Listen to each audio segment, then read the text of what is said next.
공매도 재개 영향은 크게 걱정할 건 전혀 없습니다. 제가 봤을 때는 거의 영향이 없다 이렇게 보여집니다. 11월 5일 트럼프가 당선되기 전날입니다. 여기서부터 12월 18일 요때까지 공매도 변합니다. 포스코 홀딩스는 무려 74%나 감소했습니다. 공매도가. 롯데 에너지 머티리얼 48%, 대주전자 47%, 엔겜 31%, 에코프로 27% 공매도가 확 줄었습니다. 네, 안녕하세요. 저는 대한민국이 가장 어려울 때 1998년 IMF 때부터 지금까지 약 25년 금융시장에 있어온 이희건 대표고요. 그리고 지금은 이희건 경제TV 유튜브를 운영하고 있습니다. 올해 국내 주식시장 너무 어려웠습니다. 2025년 내년에는 상승할 수 있을까요? 내년에는 충분히 상승을 기대할 수 있고요. 사실 한 해가 되게 어려우면 그 다음에 보통 또 상승이 나왔거든요. 또 그거보다는 사실 우리 시장 펀더멘탈이 워낙 저평가입니다. 지금 차트 하나를 준비했는데 보면 이제 코스피 지수와 PBR을 나타내는 건데 PBR이 1보다 낮으면 정말 저평가거든요. 근데 지금은 9 이하 약 0.85배까지 크게 하락을 했거든요. 그래서 지금 제가 위에는 코스피 지수인데 동그라미를 친 저평가가 됐을 때마다 시장은 상승을 했거든요. 그래서 지금 또 보게 되면 저평가 국면, 정말 저평가 국면이고 사실 주식은 저렴하다는 게 사실은 가장 큰 장점이 될 수 있거든요. 그래서 이런 저평가 국면에 따라서 내년에는 상승이 나올 걸로 보고요. 또 요거 외에도 12개월 선행 PER입니다. 요것은 주가 순이익이죠. 실적 대비 또 얼마나 저평가돼 있는지 한번 보게 되면 요거는 지금 우리가 12월 달에 8.44배로 요것은 2010년 이후 이제 계속 데이터를 발표를 하고 있는데 그때 이후 가장 낮은 저평가입니다. 그래서 지금은 PBR을 보든 PER을 보든 정말 저평가 국면이고요. 그리고 2010년 이후에 이제 연말 기준으로 PER이 9배 이하, 그러니까 8점 몇 배 이렇게 됐는 적은 딱 2번 있었습니다. 2011년과 2018년 2번 있었는데 다음 해에 모두 상승을 했습니다.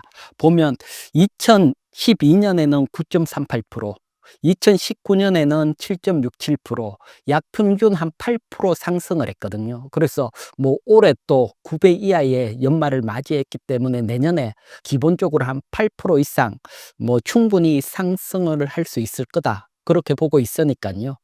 다시 한번 보지만 워낙 저평가니까 사실 여기서는 악재라는 악재는 다 선반영됐다고 보면 됩니다. 트럼프 악재도 그렇고 정치적 불안도 그렇고 내년에 좀 경제 성장 약한 거 다 녹아 있으니까요. 이렇게 저평가일 때는 조금씩 분할 매수해 간다면 내년에 좋은 성과가 있을 걸로 봅니다.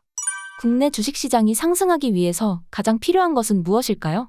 역시 외국인 수급인데 외국인 수급은 우리나라 원달러 환율하고 밀접한 관계가 있습니다. 지금 원달러 환율을 보게 되면 정말 초약세로 진행이 되고 있거든요. 트럼프가 당선되면서부터 약세로 가고 사실 촬영하고 있는 오늘 달러당 1,460원 돌파를 하고 있습니다. 사실 1,460원은 2008년 금융위기 이후 가장 낮은 저평가, 위기급으로 저평가다 이렇게 볼 수가 있고요. 그래서 환율이 약세가 멈추고 강세로 전환이 돼야 됩니다.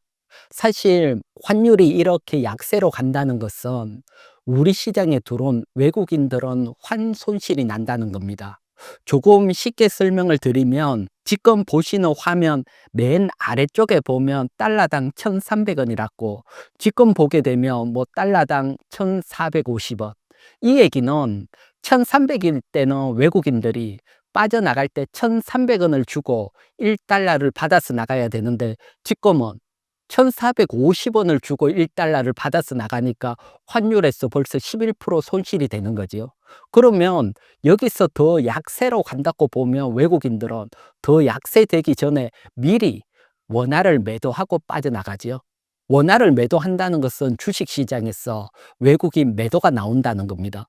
따라서 이렇게 약한데도 계속 외국인 매도가 나오더라고요. 그래서 빨리 좀 안정을 찾고 또 뭔가 대책이 나오면서 원화가 강세로 꺾여야 되고요.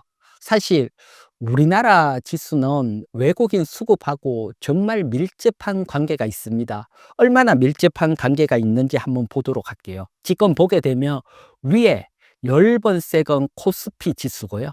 밑에 진한 색은 외국인 수급입니다. 보면 외국인 수급이 매도가 나와서 아래쪽으로 밀릴 때는 지수가 하락하고, 수급이 매수가 들어올 때는 상승을 하고, 그렇게 거의 뭐 동행해서 움직이는데 올해 7월부터 외국인들이 강하게 매도가 나왔죠.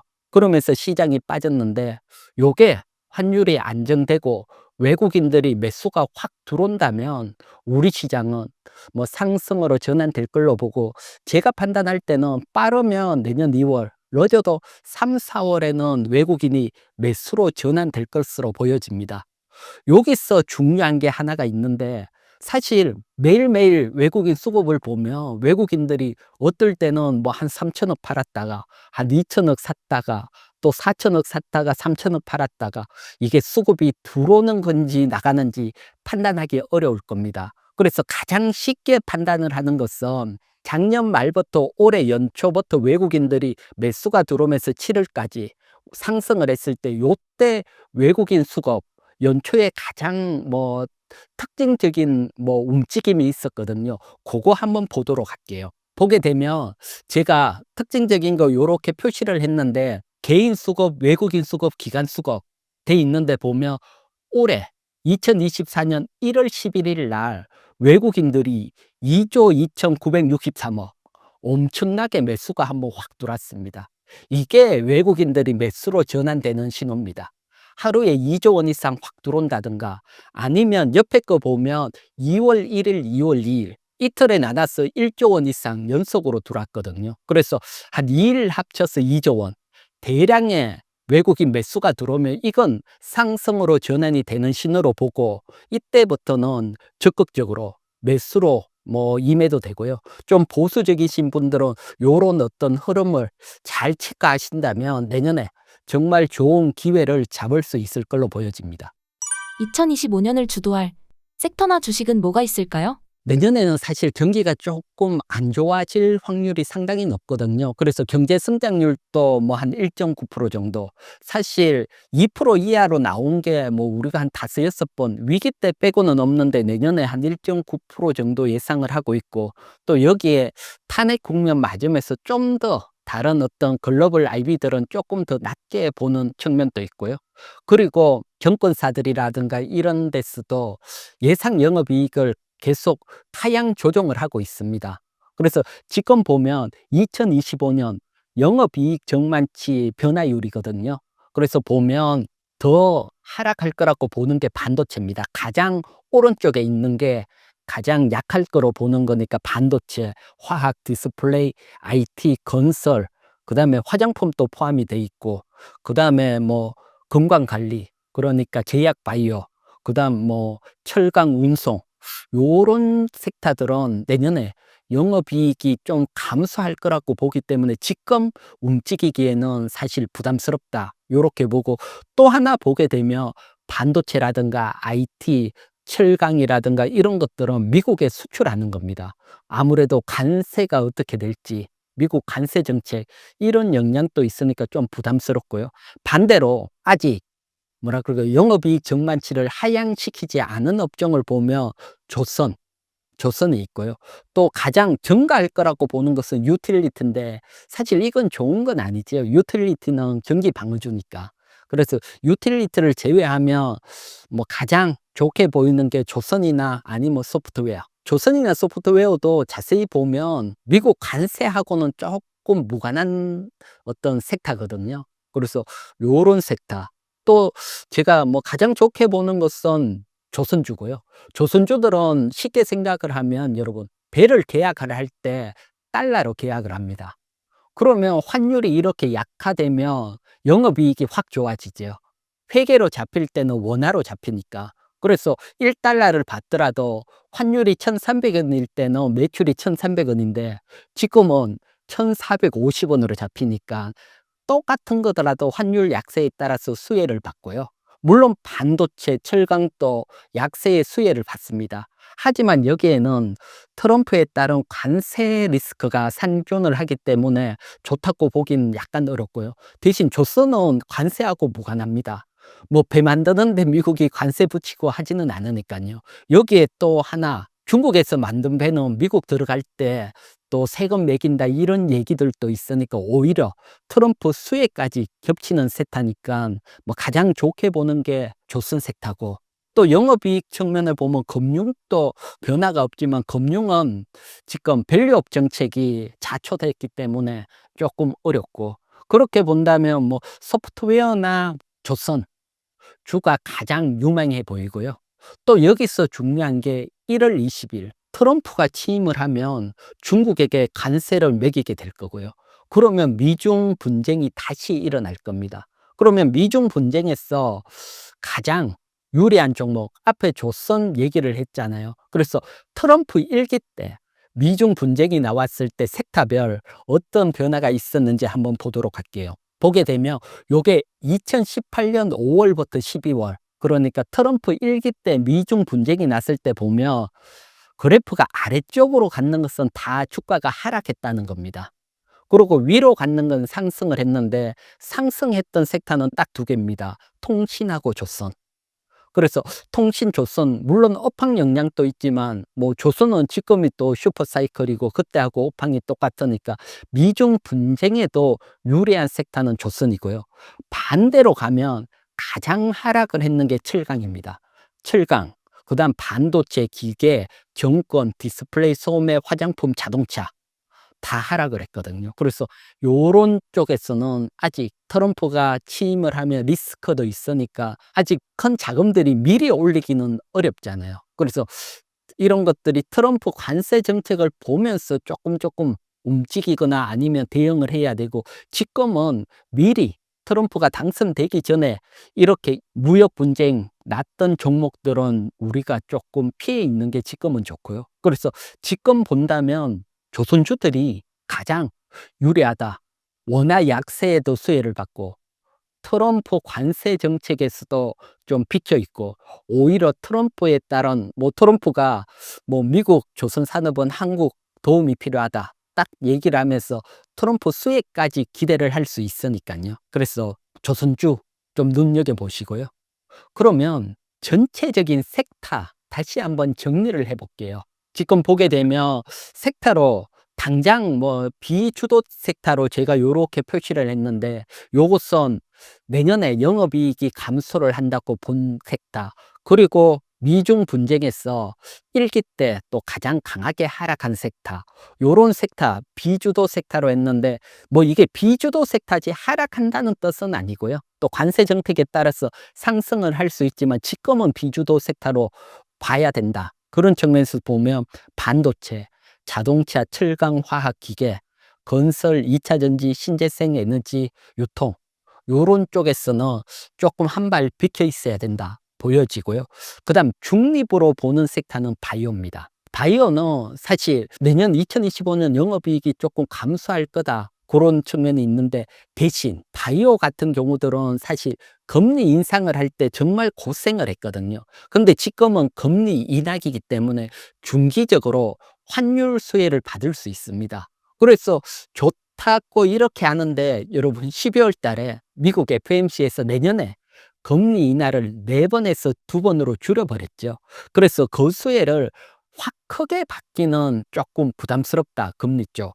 또 그런 측면들도 있기 때문에 뭐 바이오는 중립, 또 바이오는 보면 우리나라 금리 인하보다는 글로벌 금리 인하, 글로벌 빅파마들 영향을 워낙 크게 받으니까 미국적 금리 인하를 좀 더 봐야 되는 섹터이기 때문에 또 중립이고, 또 지금 약간 아슬아슬한 위치입니다. 여기서 추가로 뭐 대장주인 알토오젠이 하락을 한다면 바이오도 조금 어려울 수 있고, 또 아니면 반등이 난다면 새로운 시세 분출도 나올 수 있는 그런 위치에 딱 걸려 있거든요. 그래서 방향성을 확인을 하고 접근을 하시고, 그 다음 주도 섹터는 역시 조선, 대형 조선주들도 물론 큰 수익이 날 수 있는데 제가 봤을 때는 조선업 특징으로 보면 이제 중소형 조선주, 우리가 조선 기자재 업체라고 부르지요. 이런 기업에 대해서도 집중을 해야 됩니다. 이걸 왜 집중을 해야 되냐고 하면 조선업 특징은 이제 조선 3사 우리가 대형 조선업체들이 많은 수주를 하고 있는데 수주를 하면 뭐 선주와 협의도 하고 그리고 배설계도 하고 그래서 평균 한 1년 반 정도 지난 후에 발주가 나옵니다. 그런데 이제 3분기부터 이런 발주들이 막 나오기 시작을 했습니다. 그럼 이 발주는 2025년, 2026년까지 계속 이어진다는 거거든요. 그러면 이제 중소형 조선주, 조선기자재들은 지금 실적이 좋아지는 시점이다. 그래서 3분기 실적이 확 먼저 좋아진 중소형 기자재 관심을 가지시고요. 그리고 또 우리가 뭐 지금 조선업은 중국이 1위입니다. 하지만 뭐 배 중에서도 고가형 배, LNG 수송선이라든가 가스선 이런 것들은 아직 중국이 기술이 없기 때문에 우리가 거의 독점을 하고 있거든요. 그리고 특히 트럼프 때는 바이든 때는 LNG 수출을 금지시켰지만 트럼프는 재개시키니까 LNG 선박 발주가 또 많이 나올 수 있고요. 그래서 LNG 선박 관련주들, 요런 주들은 3분기 영업이익이 약간 줄었지만 선침해 내년부터 미국 LNG 프로젝트도 많아지니까 LNG 피팅 업체들, 요런 쪽, 그래서 조선 관련주 관심을 가져보시고요. 그 다음에는 콘텐츠 업체인데 콘텐츠 하면 네이버하고 카카오지요. 그 중에서 뭐 탑픽은 그래도 네이버, 그 다음 뭐 부대장으로는 카카오. 그래서 콘텐츠는 사실 얘도 성장주입니다. 하지만 콘텐츠는 미국 금리보다는 우리나라 금리 인하의 영향을 많이 받거든요. 그래서 지금 우리나라 경기가 어렵고 내년에도 한국은행이 계속 금리 인하를 한다고 했으니까 금리 인하에 대한 수혜를 기대할 수 있고 여기에다가 AI죠. AI. 지금 AI 붐이 막 불고 있는데도 우리나라 대형 기업들은 AI 수혜가 거의 없습니다. SK 하이닉스도 뭐 수혜를 받는 둥 마는 둥 하지만 그래서 AI 수혜를 그래도 기대할 수 있는 게 네이버하고 카카오니까 그래서 내년에 요런 쪽에서 좀 모멘텀이 돌지 않을까. 그래서 지금 시장 주도로 보는 쪽은 뭐 조선 콘텐츠고요. 그래서 요쪽 중심으로 한번 잘 지켜보시기 바랍니다. 삼성전자, 미국의 마이크론 등 디램 반도체 업체 주가가 어렵습니다. 어떤 이유인가요? 먼저 마이크론 일봉 차트를 한번 보도록 할게요. 지금 일봉 차트에서 제가 동그랗게 표시를 했는데 요게 12월 19일입니다. 보면 하루에 마이너스 16% 급락이 나왔습니다. 뭐 확 급락이 나왔다가 밑꼬리를 좀 달았지만 정말 큰 급락이 나왔거든요. 이게 사실 D램 업체 현 주수를 보여주고 있다. D램 업체라 하면 전 세계에 뭐 삼성전자, SK 하이닉스, 마이크론, 3사인데 마이크론 미국 시장에서 이렇게 확 급락이 나왔다는 것은 시사하는 바가 크고요. 그럼 왜 급락이 나왔는지 한번 보도록 할게요. 보게 되면 요게 이제 마이크론 매출이라든가 요런 것들 나타내는 그래프인데 보면 작년 2분기, 3분기, 4분기 또 2025년 1분기까지 보면 뭐 주당 순이익은 계속 증가입니다. 그리고 매출액도 증가입니다. 하지만 2분기를 딱 보시면 감소로 싹 바뀌어 있습니다. 사실 여기 2분기라고 표시가 돼 있지만 미국은 분기가 약간 틀렸어. 12월, 1월, 2월이 2분기입니다. 얘네들은. 그래서 12월, 1월, 2월 보게 되면 매출액도 79억 달러 기존보다 줄었고요. 시장에서는 뭐 훨씬 크게 기대했는데 줄고 주당 순이익도 줄고 사실은 계속 커져야 되는데 엔비디아나 이런 쪽은 매출 뭐 계속 커지는데 꺾였거든요. 그래서 이 원인이 가장 큰 주가에 영향을 주고 있고 그러면 디램 업체 마이크론이 꺾였다는 것은 사실 삼성전자도 어려워진다. 이게 동반이 되는 거거든요. 그래서 뭐 어려워지는 이유는 사실 다른 거 아닙니다. 중국 창신 메모리가 저가형 D램을 밀어내기 때문에 뭐 반도체 가격이 하락하면서 뭐 매출이 줄어든다. 그러면 주가는 뭐 빠질 수밖에 없고 이건 내년에 계속 이어질 걸로 봅니다. 따라서 가장 큰 이유는 역시 D램 반도체 가격 하락입니다. 얼마나 빠르게 하락을 하고 있는지 한번 보도록 할게요. 지금 D램 반도체 가격 추이 보게 되면 요거는 8월에서 9월입니다. 8월에서 9월 가격인데 밑에 제가 파란색 박스권으로 칠해놨는 부분, 요것은 DDR4 창신 메모리가 밀어내고 있는 가격인데 보면 한 달 사이에 뭐 22%, 17% 급락이 나왔습니다. 그런데 위에, 그러니까 선당 공정 고가용 D램 DDR5를 보면 가격 변화가 없었어요. 그래서 그나마 삼성전자라든가 SK하이닉스, 마이크론이 주력으로 하던 뭐 D램5 가격은 변화가 없었다. 다행이다고 봤는데 이번 11월 달로 가서 한번 보도록 할게요. 10월에서 11월 달로 넘어갔을 때 보면 저가용은 여전히 더 급락을 했고요. 거기서. 근데 위에 고가용 또 가격이 빠지기 시작을 했습니다. 그러면 뭐 영업이익이 D램 3사는 확 줄 수가 있다는 거거든요. 이건 역시 창신 메모리 역량이 아닐 수 없다, 이렇게 보이고, 그래서 반도체 가격 하락이 사실은 뭐 계속해서 두고두고 내년에 이어지고, 반도체 가격이 하락을 하면 뭐 실적이 약화되고, 그러면 주가는 흘러내리고, 이게 2025년 반도체 섹터에 일어날 일로 보고 있습니다.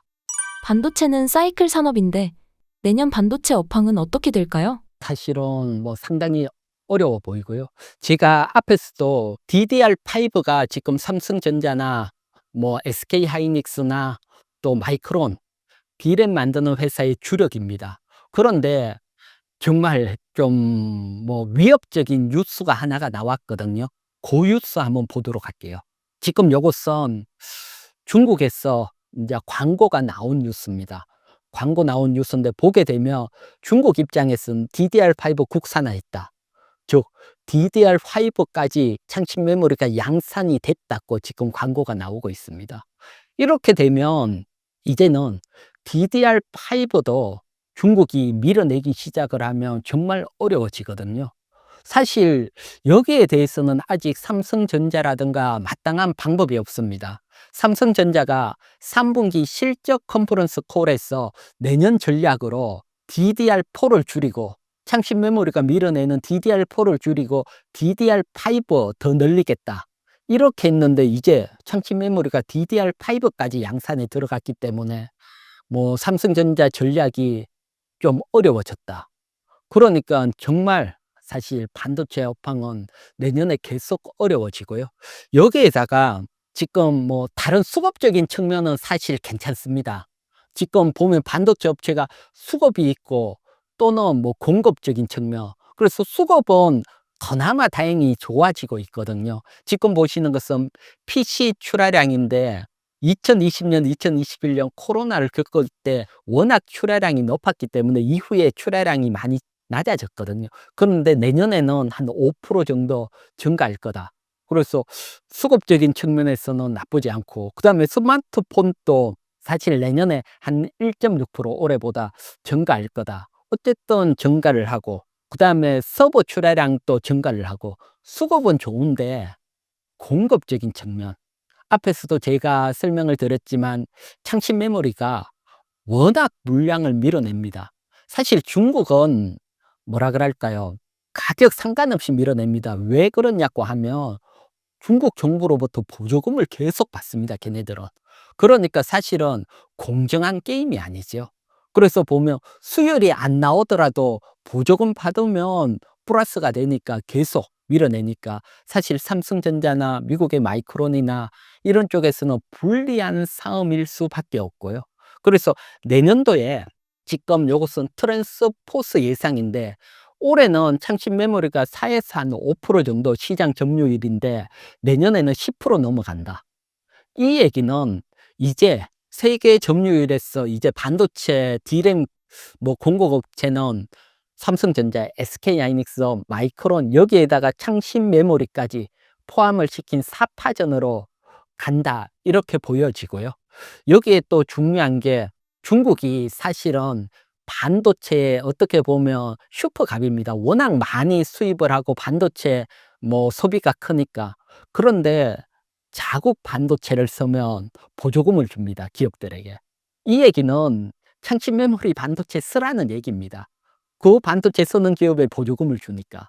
그래서 뭐 막대한 큰 시장에 기존까지 건 DDR5를 중국이 못 만들었기 때문에 삼성전자도 수출이 되고 됐는데 이제 만들기 시작을 했기 때문에 정말 제가 봤을 때는 좀 안타까운 상황이지만 좀 반도체는 지금 접근을 하면 안 될 걸로 보여지고요.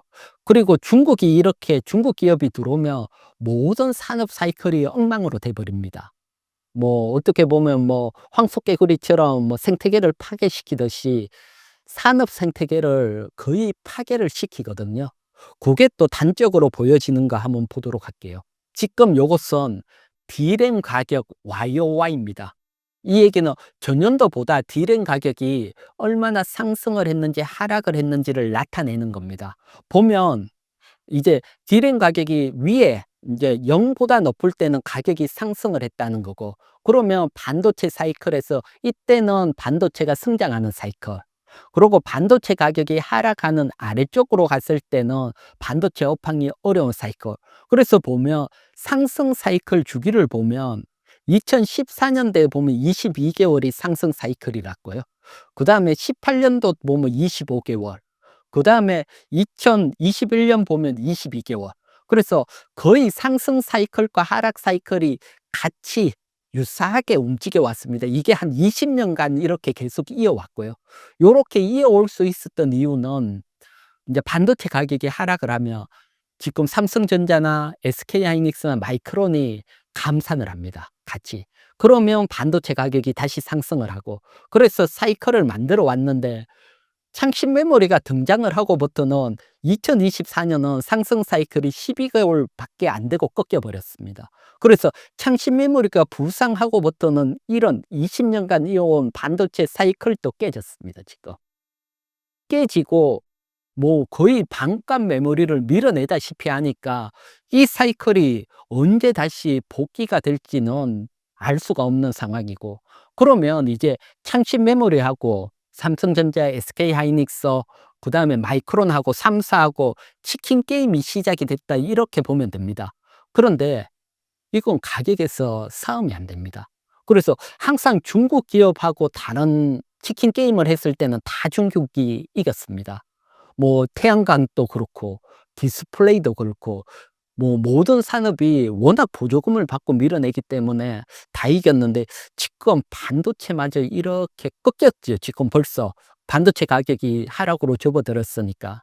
그러면 이 하락이 생각보다 긴 터널로 이어질 수 있고, 지금 업황이 이제 그래프 보면 D램 반도체가 꺾였으니까 꺾이는 시점에서 우리가 반도체를 투자하기는 어렵습니다. 이때는 어떻게 보면 반도체를 리스크 관리하고 다시 반도체 업황이 좋아지는 기미가 보일 때 들어가야 되거든요.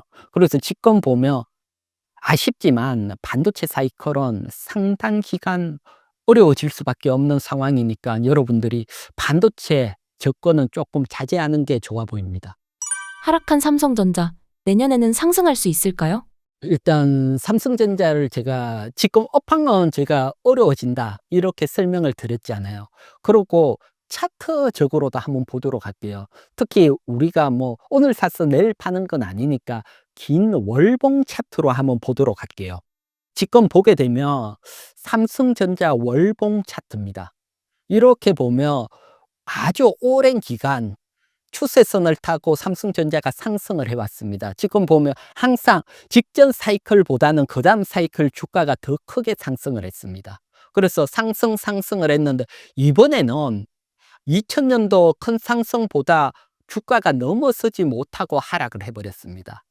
이렇게 하락한 이유는 업황이 2년간은 보통 계속 이어지는데 1년 만에 업황이 꺾여 버렸잖아요. 그래서 주가도 미리 꺾여 버리겠어. 그래서 컨트레스 봤을 때, 제가 봤을 때는 이게 상봉을 만들고 2020년 그리고 2024년 상봉을 만들고 꺾여 버린 모습이라서 장기 추세 하락으로 진행될 확률이 높아 보이고요.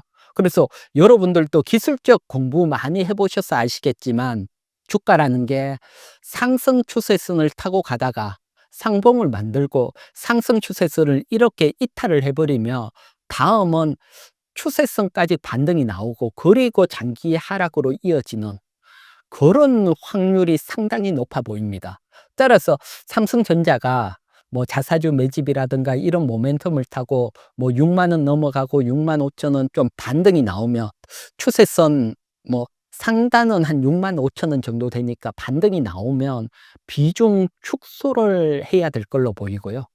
그 이후에는 사실 장기간 어려워 보이고, 물론 삼성전자가 반도체 외에 다른 섹터들도 있지만 뭐 스마트폰은 한번 포화 상태고 가전으로 뭐 영업이익을 가져가긴 어렵고 가장 뭐 큰 부분이 반도체인데 반도체가 지금 어려워지고, 그러면 D램에서 어려우면 파운드리지요. 파운드리스 좋아져야 되는데 파운드리마저 사실 삼성전자가 정말 어렵거든요, 지금. 뭐 파운드리 공장을 뭐 셧다운 시키고 이렇게 하고 있으니까요.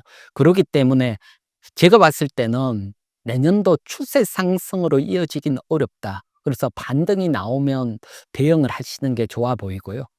여기서 조금 더 삼성전자가 추세 하락이 나오면 주가가 어떻게 될까? 그 부분에 대해서도 제가 생각하고 있는 것들을 한번 보여드릴게요. 지금 보시는 것은 LG 디스플레이 월봉 차트입니다. 사실 LG 디스플레이가 디스플레이의 최강자랐습니다. 그런데 중국 기업이 사실 디스플레이도 뭐 몇 세대 몇 세대 기술 개발을 하다가 중국이 기술을 따라오면서 저가로 만들기 시작하면서 이제 어려워졌고요.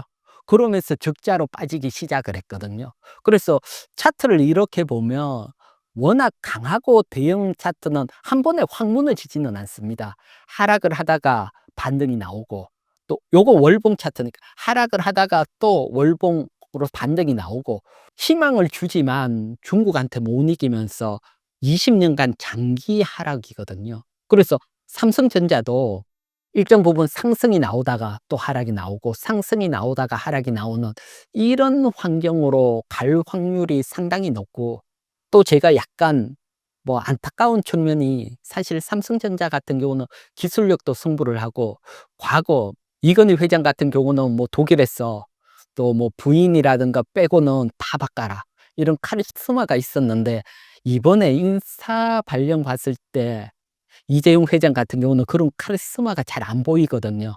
좀 뭐라 그럴까, 안정적으로 가려는 이런 측면이라서 뭔가 획기적인 게 나오지 않으면 또 LG 디스플레이 형태로 따라갈 확률이 상당히 높아 보인다. 그렇기 때문에 뭐 저도 삼성전자 응원을 하고 뭐 그러고 있지만, 제가 보는 뷰를 여러분들에게 설명을 드려야 되니까요. 그래서 뭐 제가 뭐 응원을 하거나 이런 거하고 별개로 제가 보는 뷰, 요렇게 설명을 드릴게요. 하락한 삼성전자, 상승으로 전환해줄 포인트가 있을까요? 포인트는 뭐 몇 가지 포인트가 있습니다. 대형주 같은 경우는 LG 디스플레이도 하락을 하다가 반등이 나오고 하락하다가 반등이 나오는데, 삼성전자 뭐 가장 기대를 거는 거는 역시 저평가다. 뭐 가장 낮은 저평가다. 지금 보시면 삼성전자 주가입니다. 삼성전자 주가고 밑에는 PBR 그래프입니다. PBR이 1배 이하로 갔을 때는 항상 반등이 나왔거든요, 삼성전자. 밑에 그래프 보면 파란 점선, 파란 점선이 왔을 때는 항상 반등이 나왔는데 지금 역사적인 어떤 저평가까지 왔다. 그래서 요런 어떤, 주식에서는 또 가격이 산 것만큼 또 호재는 없거든요. 그래서 요런 측면에서는 일단 반등이 나올 수 있다. 요게 하나의 어떤 뭐 기대를 해볼 수 있고요. 그래서 주가적인 측면이고, 그거 외에 다른 측면으로서 본다면 첫 번째 수급입니다. 외국인 수급. 지금 삼성전자 뭐 거의 외국인들이 매도 폭탄이거든요. 그래서 외국인 수급은 여러분, 한 번 사기 시작을 하면 계속 사고 한 번 팔기 시작을 하면 계속 팝니다. 이게 제가 일부에서 외국인 수급 보여드렸듯이 한 번 사면 쫙 가고 팔면 쫙 팔고 하는데, 지금 삼성전자는 계속 파는 시점인데 한 번 매수라는 게 대량의 한 5일 연속으로 큰 규모로 매수가 팍팍팍팍 들어온다. 그러면 또 일정 부분 강하게 반등할 수 있거든요. 그래서 일단 고런 수급이 들어오는지 또 한번 살펴보고요. 그래서 가격이 산 메리트가 있고 아직은 외국인들이 들어오지 않았지만 수급 변화 한번 살펴보고요. 이게 조금 다른 표현으로 보면 우리 원화가 워낙 사니까 또 환수익을 내고 외국인들이 들어오면 외국인들은 일정 부분 삼성전자를 사는 측면도 있으니까요. 그래서 원화가 강세로 전환되면 삼성전자가 또 업황하고 상관없이 외국인 수급이 들어올 수 있는 측면이 있으니까요. 그래서 그런 측면. 이거 외에 사실 삼성전자 독자적으로 본다면 사실 삼성전자가 기술력, 삼성전자 하면 사실 세계 뭐 최초 개발 이런 것들이 뭐 삼성전자의 트레이드 마크인데 이게 무너진 지가 한 5년 정도 됐죠. 그래서 D램 반도체 같은 경우도 뭐 마이크론이 세계 최초 개발을 하고 또 지금 가장 뭐 최신 기술 SK 하이닉스가 먼저 개발을 하고 이처럼 삼성전자가 세계 최초라는 타이틀을 잃어버렸거든요. 그래서 요런 쪽 특히 우리가 가장 기대를 거는 게 HBM4 지금 HBM3 같은 경우는 사실 SK 하이닉스 제일 먼저 개발을 했고 그다음 마이크론이 개발을 했고 삼성전자는 아직 엔비디아의 뭐 콜테스트 통과를 못하고 오히려 3사 중에 꼴찌가 돼 버렸잖아요. 그래서 이런 기술력에서 삼성전자가 이겨야 되는데 특히 HBM4 지금은 3를 뛰어넘고 4에서 야심찬 포부를 가지고 있는데 4에서 세계 최초로 개발을 한다. 그러면 이제 상황이 완전히 바뀌게 되는 거죠. 지금 보게 되면 뭐 지금 브로드컴도 뉴스에 나왔지만 HBM4 수급을 위해서 SK 하이닉스나 삼성전자 접촉을 하고 있고 이러니까 HBM4를 먼저 세계 최초 개발을 한다.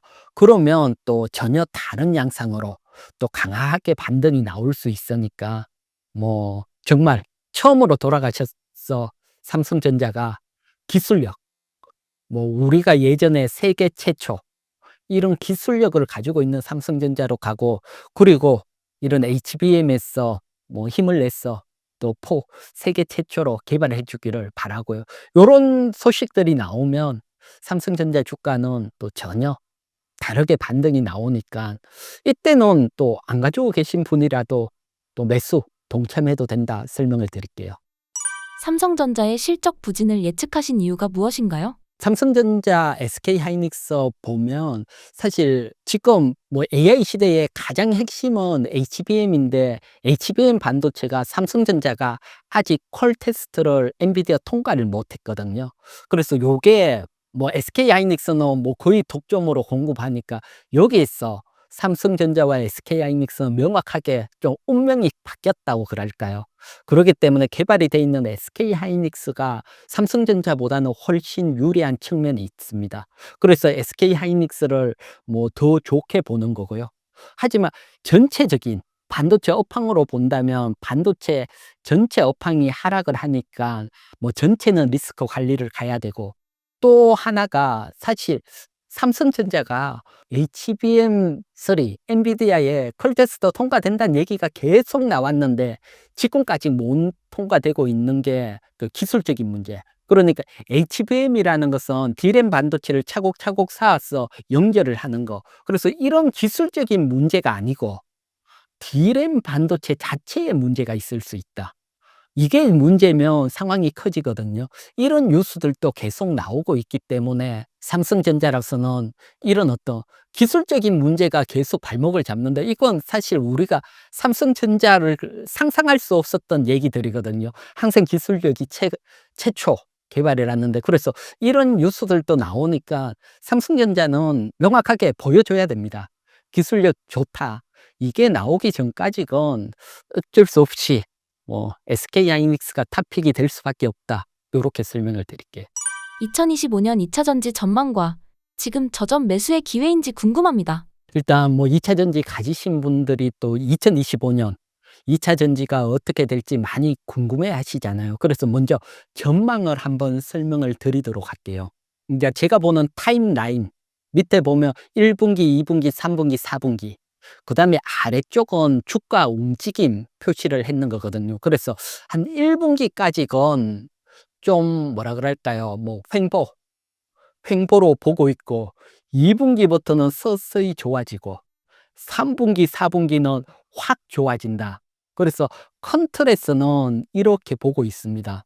1분기가 바로 1분기부터 사실 뭐 좋아졌으면 좋지만 1분기에는 리스크들이 여러 개가 있습니다. 첫 번째는 1월 20일 트럼프 취임이 있고요. 취임에 따라서 사실 정책에 따라서 2차 전지는 어떤 요동을 칠 수가 있고, 그다음 두 번째는 2월 중순부터 3월 초까지 2차 전지 4분기 실적 발표가 있습니다. 그래서 실적도 요번에 만만찮을 걸로 보여지고요. 그다음 3월 31일 공매도 재개가 있고요. 그래서 요 부분이 사실 2차 전지의 가장 어려운 부분인데 1분기가 요거만 지나면 사실 2차 전지는 서서히 좋아지고, 또 내년 3분기, 4분기, 하반기 때는 정말 좋아질 걸로 보이거든요. 그래서 앞에 1분기에 가장 중요한 요 세 부분들을 한번 자세히 설명을 한번 드리도록 할게요. 트럼프 취임에 따른 2차 전지 영향은 어떨까요? 일단 요 기사 한 두 개를 제가 뭐 준비를 했는데 보게 되면, 요거는 12월 17일 뭐 얼마 전에 트럼프가 되면 전기차 보조금이 폐지되고 배터리 소재에 대해서도 관세 부과 방안 나올 수 있다, 그러면서 2차 전지가 한번 확 하락을 했거든요. 그래서 트럼프가 되면 정말 불리할 거다 이렇게 나왔는데, 사실은 저는 조금 다르게 봅니다.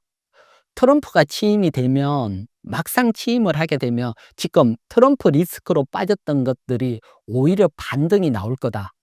왜 그렇게 보냐고 하면, 일단 가장 먼저 IRA 법안.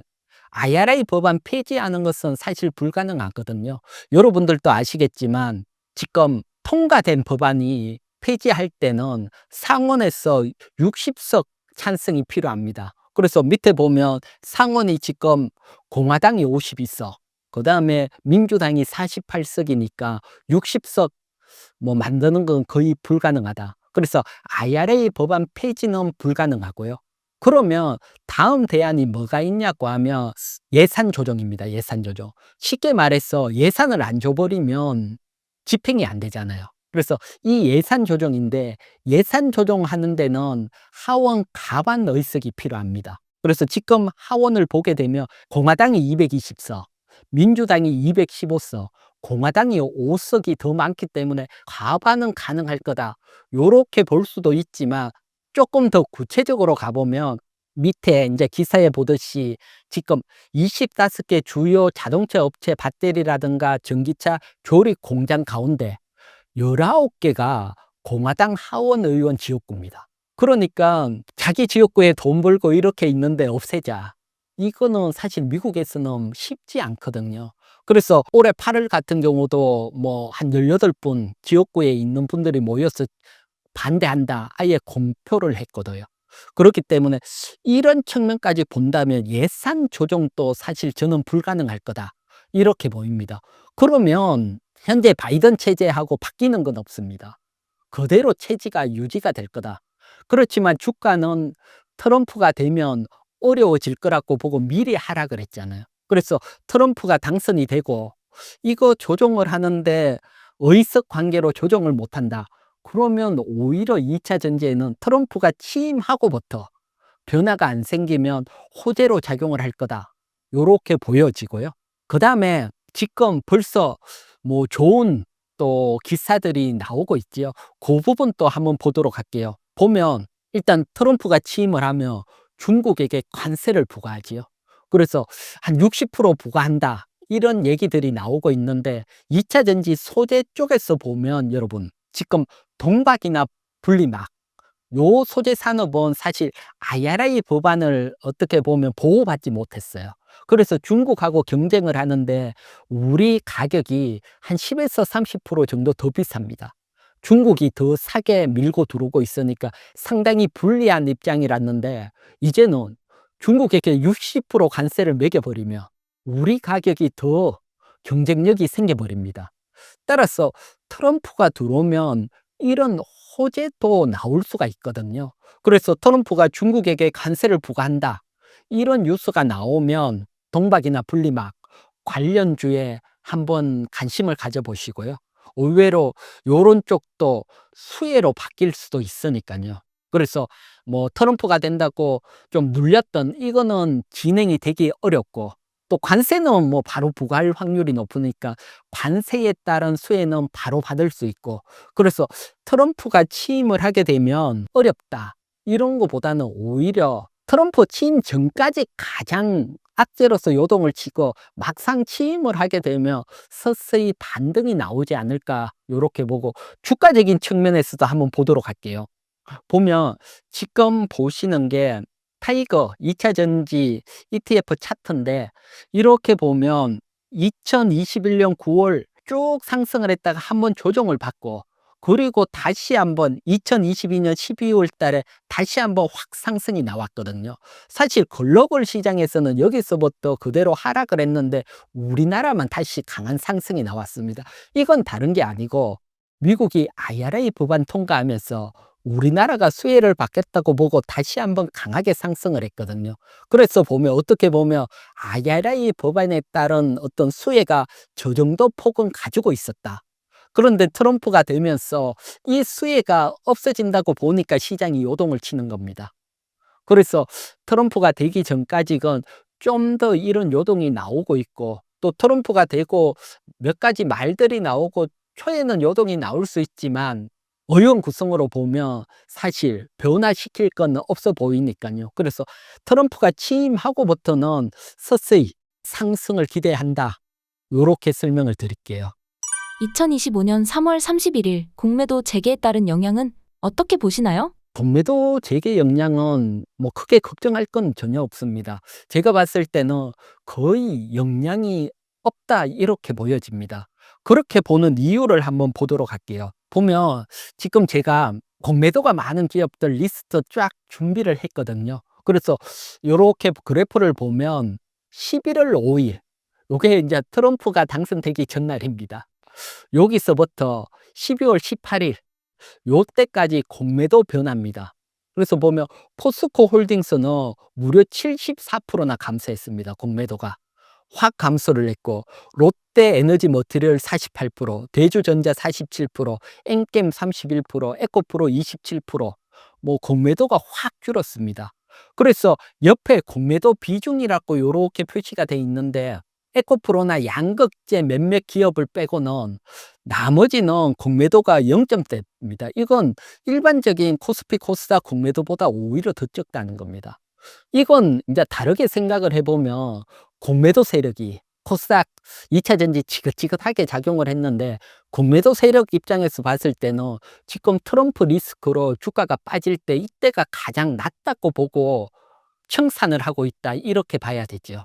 그래서 공매도 세력이 이렇게 크게 청산을 하거든요. 그래서 전체적으로 보면 요 짧은 기간에만 맨 밑에 개를 보면 22% 공매도가 확 줄었습니다. 이 얘기는 다르게 보면 여러분 3월 1일 공매도가 재개가 된다고 해도 공매도 입장에서 보면 낮으니까 여기서 공매도를 치기는 거의 불가능하다 이렇게 보이죠. 이때 공매도 재개되면 난 공매도 더 칠 거야 이렇게 마음을 먹었다면 지금 청산을 안 했겠죠. 청산을 하더라도 조금만 했겠죠. 근데 지금 보면 뭐 엄청나게 청산을 하고 있거든요.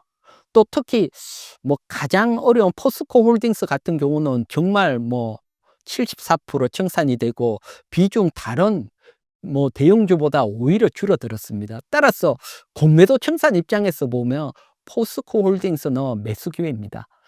대형주 같은 경우는 수많은 악재들이 나오고 어려울 때가 사실 바닥을 잡고, 또 앞이 안 보일 때 드라마틱하게 또 변하는 경우들이 있거든요. 그래서 사실 2차 전지 전체적으로 보면 올해 너무너무 어려웠고요. 또 보면 정권사들이 내년에 좋아지겠다 탑픽 선정 이런 게 2차 전지가 거의 없습니다. 이 얘기는 정권사들이 거의 없는 종목들이 그다음 해에 상승하는 경우들이 엄청 많았어요. 관심 밖에 벗어났을 때. 그런 측면에서 보더라도 또 기회가 생길 수 있고, 공매도가 이렇게 청산이 됐다. 이건 또 기회다. 이렇게 보여지니까요. 그래서 이쪽도 재개가 된다고 해서 뭐 걱정할 필요는 없어 보인다. 설명을 드릴게요. 4분기 2차 전지 실적도 어렵다는 이야기가 있는데 2차 전지 실적 어떨까요? 실적은 사실 3분기가 바닥이 아닐까 했는데 4분기도 바닥이 이어질 확률이 높고요. 일단 먼저 3분기 얼마나 실적이 안 좋았는지 한번 보도록 할게요. 보면 요거는 2차 전지 2024년 3분기 뭐 양극재부터 해서 주요 소재 기업들 여기에 나온 기업들 영업이익을 다 더했을 때 보면 2024년 3분기가 2,622억 적자입니다. 엄청난 적자지요. 그래서 3분기가 사실 가장 큰 바닥이 아닐까 이렇게 봤는데 실적이 4분기도 안 좋은 건 이어질 것으로 예상이 되고요. 예상을 하는 것은 뭐 다른 것보다는 요걸 하나 보도록 할게요. 지금 보시는 것은 우리나라 수출. 그래서 제가 이제 수출됐던 것들 데이터를 쫙 한번 정리를 해 봤거든요. 보면 2차 전지가 보면 7월, 8월, 9월이 3분기잖아요. 그래서 우리나라 수출을 보면 7월 달이 7억 4천 달러, 8월이 7억 1천, 9월이 7억 달러 수출을 했거든요. 근데 4분기 보면 10월, 11월, 12월인데 아직 12월 수출 데이터는 안 나왔으니까 제외를 하고 10월, 11월만 보더라도 수출량이 6억 2천, 6억 6천 3분기보다도 확연하게 줄었거든요. 그러면 아무래도 업황이 안 좋은 게 이어졌다 이렇게 보이고 3분기보다 또 4분기도 실적 바닥이 이어질 수 있다. 요렇게 예상을 하고요. 또 여기에다가 또 뭐가 보통 더 붙냐고 하면 마지막 4분기 실적 때 보면 우리가 빅베스를 하죠. 뭐 크게 샤워를 한다 이 뜻인데 이게 조금 뭐 어떤 측면이냐고 하면 일회성 비용이나 이런 것들이 내년으로 넘어가기 전에 한 번에 틀어버리는 겁니다. 기업들이. 내년에 새로 좀 좋게 시작을 하려고. 요런 측면까지 만약에 작용을 한다면 4분기 실적이 3분기만큼 또 어려워질 수 있다. 요렇게 보여지니까요. 그래서 지금 2차 전지가 확 하락이 돼 있는데 제가 봤을 때 거의 바닥을 잡고 내년 초부터 시작을 했어. 뭐 트럼프가 취임을 하더라도 앞에 설명을 드렸듯이 오히려 뭐 반등, 모멘텀으로 작용할 수 있으니까 반등이 나온다. 그러면 2월 중순부터 실적 발표가 되기 전에 또 한 번 비중 축소. 그래서 실적 발표가 하면서 또 훅 빠지게 되면 다시 매수. 그래서 앞쪽까지는 좀 트레이딩 관점으로 요렇게 보셔야 되지 않을까 보고요. 또 물론 업황은 뭐 전기차 대중화는 이어질 거니까요. 어렵게 크게 물려 계신 분들은 지금은 기다리셔야 됩니다. 업황이 가장 바닥이니까요. 그렇게 보면 2025년은 충분히 뭐 뒤로 가면 갈수록 좋아질 수 있으니까 그걸 또 기다려야 되고요. 대신 1분기까지건 좀 눌릴 수 있는 이런 것들이 있으니까 뭐 트레이딩 관점으로 뭐 저점 매수, 고점 또 반등하면 또 비중 축소, 저점 매수 전략으로 가야 될 걸로 보여집니다. 2차 전지 대응 전략은 어떻게 세워야 할까요? 제가 앞에서 요 그래프 보여드렸는데요. 뭐 전체적으로 보면 사실 앞쪽 트럼프가 취임하고부터는 의외로 또 반등으로 이어질 수 있다. 그래서 지금이 거의 저점 부분이라서 좀 매수하고 또 2분기 실적 발표 나오기 전까지는 좀 반등을 바라보고 그때 실적 발표에서 뭐 비중 축소고 또 실적 발표 후에 눌렸을 때 재매수. 그래서 요 트레이딩 관점이 내년 상반기까지건 여러분들이 요런 어떤 샀다 팔았다 하는 트레이딩 관점이고 위에서 물려 계신 분들은 뭐 그대로 기다리셔야 되고요. 대신 하반기로 가면 3분기, 4분기로 가면 2차 전지가 본격적으로 상승할 것으로 봅니다. 이때는 뭐 괜찮은 종목 뭐 하나 잡고 갈 수도 있지만 여러 개 우리가 바스켓 투자를 하죠. 2차 전지 여러 개를 한 번에 담는 거. 업황이 좋아질 때는 어떤 게 제일 강하게 갈지 모르니까 여러 개 담아 놓으면 강하게 가고 약하게 가고 어쨌든 강하게 움직임이 나오니까 그래서 이런 어떤 바스켓 투자도 뭐 6월 넘어가면서부터 충분히 가능할 걸로 보고요. 그게 아니신 분들은 뭐 2차 전지 ETF 계속 하락을 하는데 이때부터는 ETF 투자도 ETF가 어차피 2차 전지 전체 섹터 바스켓으로 담고 있으니까 충분히 가능하고요. 그래서 상반기까지건 여러분들이 잘 견디시면 내년 하반기부터는 또 좋은 성과가 나올 수 있으니까요. 그래서 초반만 잘 견디시면 될 거다. 요렇게 설명을 드릴게요. 2차 전지 업황은 어떻게 전망하고 계신가요? 제가 뒤로 가면 갈수록 좋아진다고 했잖아요. 그래서 왜 좋아지는지 그것도 한번 보도록 할게요. 그래서 지금 보시는 것은 지금 미래에셋 정권 리포터 하나 제가 가져왔는데 보면 일단 쉽게 설명을 하면 빨간색, 빨간색은 좋아진다는 겁니다. 파란색은 어려웠다는 거고요. 그래서 보면 미래에셋이 좀 가장 공격적으로 보면 뭐 내년 상반기는 상저하고로 전망을 했지만 업황이 2025년 2분기부터 좋아진다. 뭐 저는 조금 더 늦을 거라고 보는데 이렇게 나왔고요. 또 키움 정권 같은 경우는 조금 보수적으로 키움 정권 같은 경우는 2026년부터 좋아진다. 요렇게 설명이 됐는데 키움 정권이 보수적인데 2026년부터 좋아지더라도 주가는 6개월 선행하기 때문에 키움 정권도 내년 하반기부터는 뭐 3분기, 4분기는 본격적으로 매수해야 된다. 요렇게 설명이 나오고 있거든요. 그래서 뭐 정권사들 예측 어느 쪽을 보더라도 내년 3분기, 4분기 때부터는 좋아질 수 있다. 요렇게 보여지고요. 여기에다가 또 하나 제가 이제 여러분들에게 지난번에도 한번 설명을 드렸지만 2차 전지하고 조금 다르지만 태양광 사례를 통해서 2차 전지 업황에 한번 설명을 드릴게요. 요건 산업이 조금 유사했기 때문입니다. 보면 밑에 폴리실리콘 가격이고 위에 폴리실리콘 만든 OCI 홀딩스 주가 차트입니다. 2007년, 8년 이때 보면 이제 태양광이 막 대중화될 거다 기대감을 타고 폴리실리콘 가격이 킬로그램당 200달러가 막 넘어갔습니다. 이때 보면 OCI 홀딩스 주가가 크게 한번 월봉 차트인데 상승을 했다가 그리고 또 중국입니다. 중국이 폴리실리콘 만들기 시작하면서 가격이 폭락을 합니다. 그리고 주가가 하락을 하고 오랜 횡보를 하고 폴리실리콘 가격은 상승하지 않았지만 OCI 홀딩스는 태양광이 대중화되고 매출액 증가가 나오면서 앞쪽보다 더 큰 상승이 한번 나왔거든요.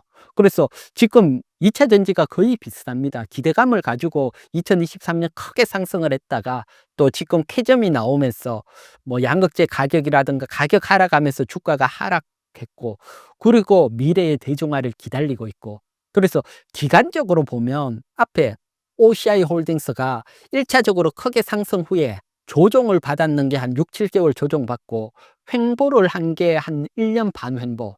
그래서 대중화되고 크게 상승을 하기 전까지는 1차 고점에서 한 2년간 시간이 필요했습니다. 그래서 1차 고점을 형성 후에 2년 정도 어려운 시간이 지나고 뒤에 대중화가 왔고 크게 갔거든요. 그래서 지금 보면 여러분 2차 전지 차트, 월봉 차트로 뭐 에코프로라든가 에코프로 BM, 뭐 포스코홀딩스 보면 고점 대비 한 1년 6개월 어려움을 흐르고 있습니다. 그러면 뭐 태양광대처럼 한 2년 지나고 간다고 보면 내년 상반기만 겹치면 내년 뭐 3분기, 4분기는 갈 수 있다. 기간적으로도 비슷하니까요. 그래서 어렵고 위에 물려 계신 분들은 좀 충분히 내년 큰 상승을 기다려야 되고 또 없으신 분들은 내년 뭐 상반기 지나가면서 잘 매집을 해 놓으시면 또 큰 수혜가 나올 거다. 요렇게 설명을 드릴게요. 2차 전지 종목 중 상승 모멘텀이 있는 종목이 있을까요? 종목 개별 호재가 있다. 요렇게 보는 종목 뭐 한번 보도록 할게요. 보면 일단 먼저 에코프로 BM입니다. 에코프로 BM 지금 뭐 차트가 조금 조정을 받고 있는데 요 에코프로 BM은 어떤 모멘텀이 있냐고 하면 코스피 이전 상장 모멘텀이 있습니다. 보면 11월 27일 이전 상장 신청을 냈거든요. 그러면 한 45일 안에 상장 심사 제출이 되면 안에 뭐 심사를 거칠 걸로 보이니까 그렇다면 코스피 지수로 넘어 이전될 확률이 높고요. 그러면 현재 시가총액이 11조 좀 넘어가는 위치인데 이 정도 위치면 코스피에서 시가총액이 30입니다. 그러면 이제 코스피 지수, 코스피 200 상장 특례를 받을 수 있거든요. 그게 뭐냐고 보면 코스피에 이제 신규 상장이 됐던 거, 이전도 마찬가지고 되고는 코스피 지수 50위 위에 한 15 영업일 유지가 되게 되면 이렇게 되게 되면 코스피 200에 특례 편입이 됩니다. 그렇게 되면 특례 편입될 확률이 상당히 높죠. 그래서 코스피 200에 특례 편입이 되면 다른 액티브 펀드라든가 이런 데 자금 유입이 되고 또 단기 상승, 추세 상승은 아닙니다. 뭐 단기적인 상승 정도 기대를 할 수 있거든요. 그래서 요런 모멘텀이 있기 때문에 지금 바닥권에서 상장이 되고 또 어느 정도 단기 반등 기대를 할 수 있는 그런 위치다 설명을 드리고요. 그다음 두 번째는 LG에너지솔루션입니다. LG에너지솔루션도 사실 지금 주가가 많이 하락을 했거든요. 근데 하락을 할 때는 사실 LG에너지솔루션 영업이익을 보면 많은 부분이 뭐가 돼 있냐고 하면 미국 세액 공제 혜택입니다. 세액 공제를 크게 받으면서 영업이익이 좋아졌거든요. 그런데 보면 세액 공제 트럼프 되면 어려워질 거다. 그러면 주가는 하락할 수밖에 없죠. 이런 영향을 받았지만 요게 19일 나온 기사입니다. 19일 나온 기사를 보게 되면 이제 빨간색으로 표시됐던 부분, 블룸버그 관련 문서와 취재원 뭐 발언을 종합해 보면 인수위가 뭐 전기차 배터리를 포함한 미국 내에 생산하는 핵심 부품이 제공하는 첨단 제조 세액 공제 폐지를 권고하지 않을 거다. 그러면 뭐 소위 우리가 AMPC라고 불리는 거죠. 세액 공제를 계속 받을 수 있으니까 사실 뭐 큰 리스크 하나는 들었다. 이렇게 보이니까 뭐 상당히 하락이 됐기 때문에 좀 반등을 기대할 수 있다. 요런 부분. 사실은 이런 기사가 나오기 전까지건 세액 공제 빠지면 뭐 실적이 워낙 타격을 받기 때문에 위험하다. 요렇지만 기사가 나왔기 때문에 많이 하락한 지금부터는 또 반등. 앞에 말했지만 2차 전지는 여러분 지금 사고 무조건 보유하는 거 아닙니다.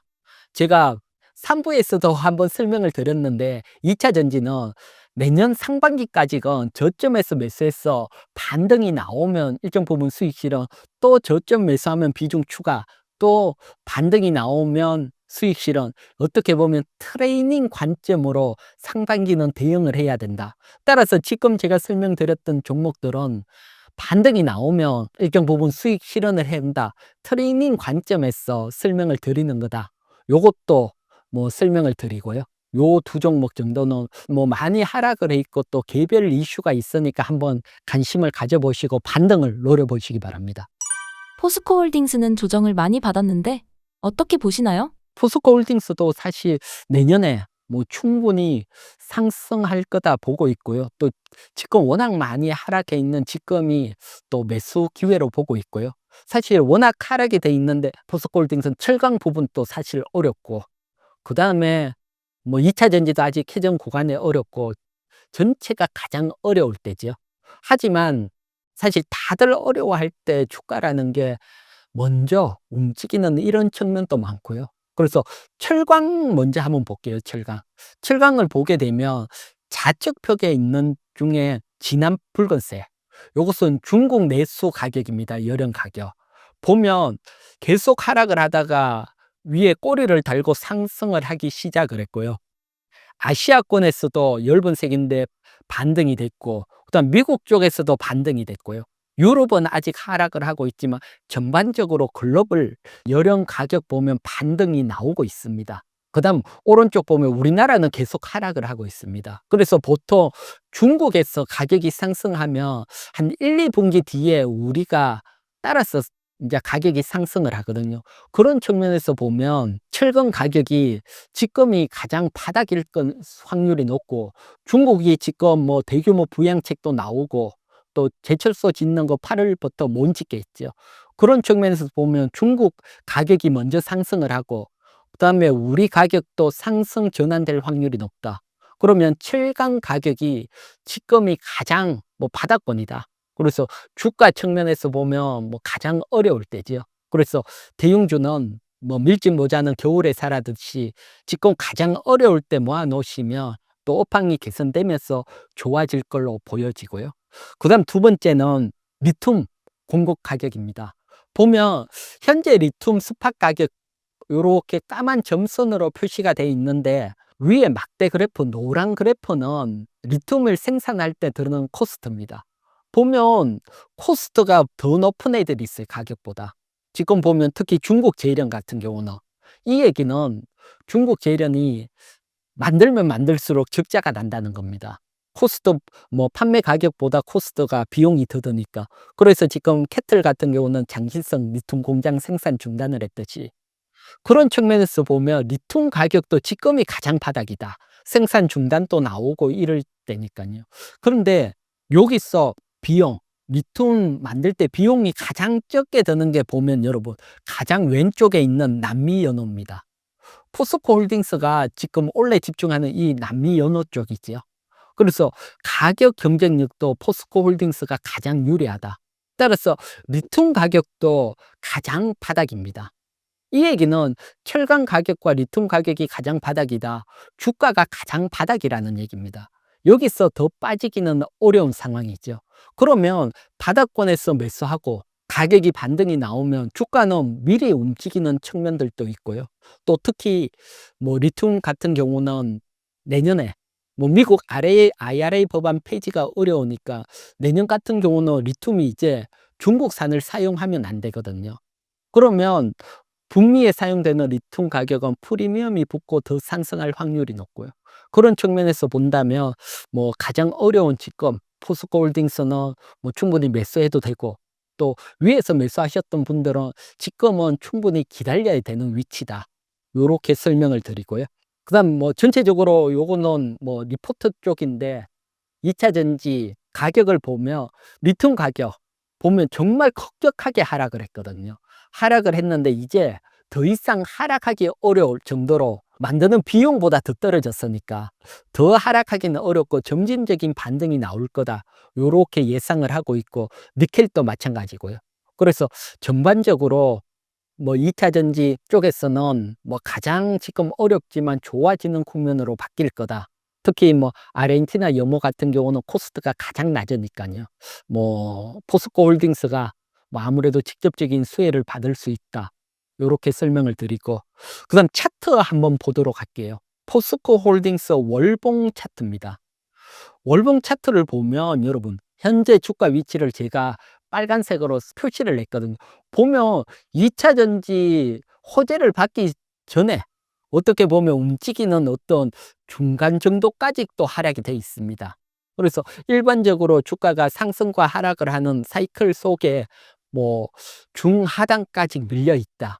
그래서 어떻게 보면 2차 전지의 호재 여기에 투자하고 있는 것은 뭐 주가에 전혀 반영이 안 돼 있는 위치까지 그래서 하락할 만한 위치까지 벌써 하락을 했다.